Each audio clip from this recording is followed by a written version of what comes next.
Hey everyone, it's Kevin, and there's a lot to unpack from the third episode of The Last of Us, so let's get right into it. But I want to remind everybody beforehand that these are spoiler reviews slash analysis, so make sure you've seen the episodes beforehand.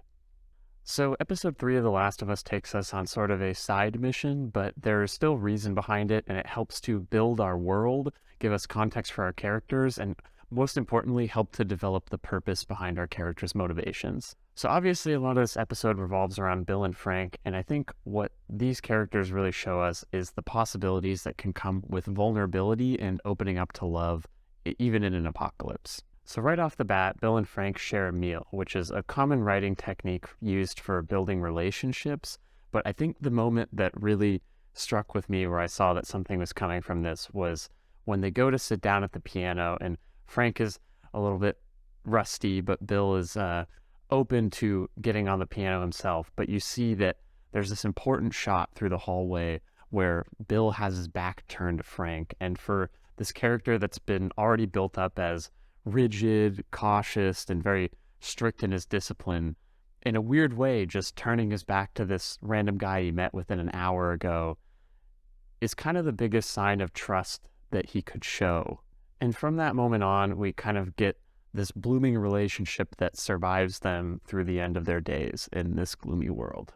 There's a couple of important quotes that I think highlight the importance of their relationship to this show. And the first one is Bill sort of ending their final day with, "You were my purpose."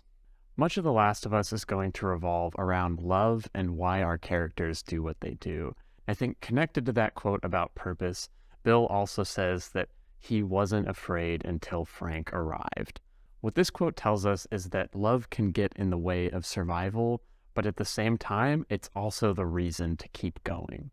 And at the end of the day, even our most secluded and hermit-like characters that are shutting themselves off from the world, greater meaning is still going to prevail, interrupt, and empower them to make different decisions. Bill and Frank's relationship parallels back to Joel and Tess's relationship. It helps us to show us and amplify what Tess's death meant to Joel.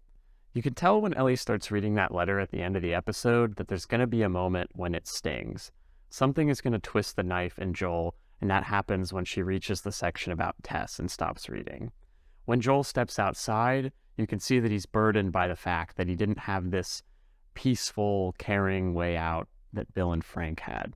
It's obvious that Joel is burdened by the loss of his daughter and now Tess, and this is amplifying the fear he has with moving forward. At the same time, Bill and Frank also show us that there is hope for a positive outcome.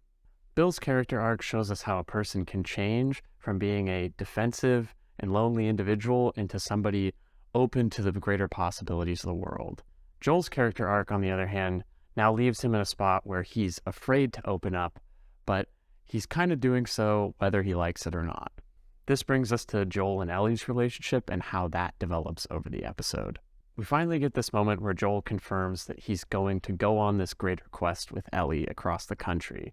But from the beginning, he tries to set up some ground rules as a barrier to keep him from getting too attached to Ellie.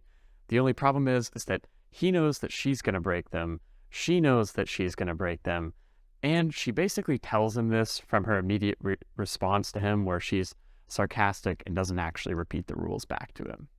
As they start on the longer portion of their journey, Ellie already begins to annoy Joel by trying to put a cassette into the player, and he immediately fights it, demands her not to, but she continues anyway, and then very quickly, Joel's defenses just drop down when he starts talking about Linda Ronstadt.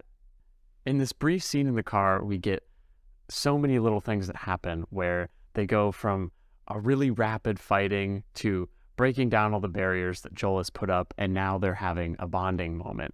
And I think this just goes to show how their relationship is going to develop and how complicated it is going to get. There's another moment at the beginning of the episode that I think is subtly important for showing how Joel's opinions are changing. Ellie asks if he wants his jacket back, and he shakes his head no. And it's like, oh, well, okay, it's just a little scene. But there's likely a lot more significance to that simple moment where just showing that Joel is willing to give up something simple to try to take care of this girl, I think that says something about his development and where he's moving. This later grows into him yelling to try and find Ellie in their little gas station pit stop, but it's just Pedro Pascal does such a good job in that little scene. There's so much clarity in his voice about the fear and wondering where she is that it's just in those simple lines of him yelling out Ellie, you can see how attached he already is and that there's no fighting this. At the same time, certain parts of Ellie's personality scare Joel. She's seemingly eager to hear about how he might have killed someone, and she also wants to go see this scary thing down the road that Joel doesn't want her to see. And Joel is trying to hide all of these horrors from her. I think at the same time that he is fearful, he is also already trying to keep her away from the bad things that he's seen.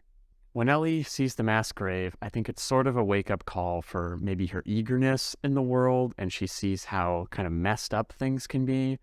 But at the same time, she's still searching for a gun, and she eventually finds it, and we can see this greater conflict being built up that is, we know, just is not going anywhere. I think what episode 3 really does well is it serves as a juxtaposition against all of the pain that we have seen Joel go through. We get to see the good side of the world again, but we also can tell that loving and caring for someone or something will make things harder. And this is what Joel wants to avoid, but at the same time, he is struggling and failing to do so with Ellie. Just as Frank was to Bill, Ellie has now become Joel's purpose. We get that little moment in the car where he starts talking about the music and they're about to go off on this journey. And it's almost like Joel doesn't even know what he's getting himself into, but he's kind of repeating the same risks over again with the hope of something good coming out of it.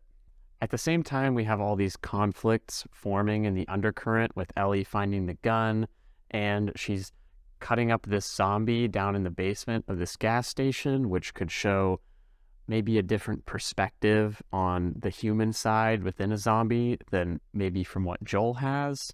And at the end of the day, Joel wants control over the situation, but I think it's clear to everyone that Ellie is a huge wild card, and there's just no way that he's going to be able to control that. And so their journey is going to be a mess of fighting, danger, love, and tenderness, and there's a lot to play out. Episode 3 is this beautifully acted, shot, and well-done episode about love that goes off the beaten path of our story. While it doesn't necessarily progress the main storyline that we have going here, I still think it was worth it for the context that it gives our relationships between our characters. Episode 4 looks like it's going to be an exciting one, so be sure to come back for that. If you haven't seen my review and analysis of episodes 1 and 2, those will be down in the description. But yeah, if you like this, please leave a like or subscribe or do whatever you want. But I appreciate you watching. Thank you.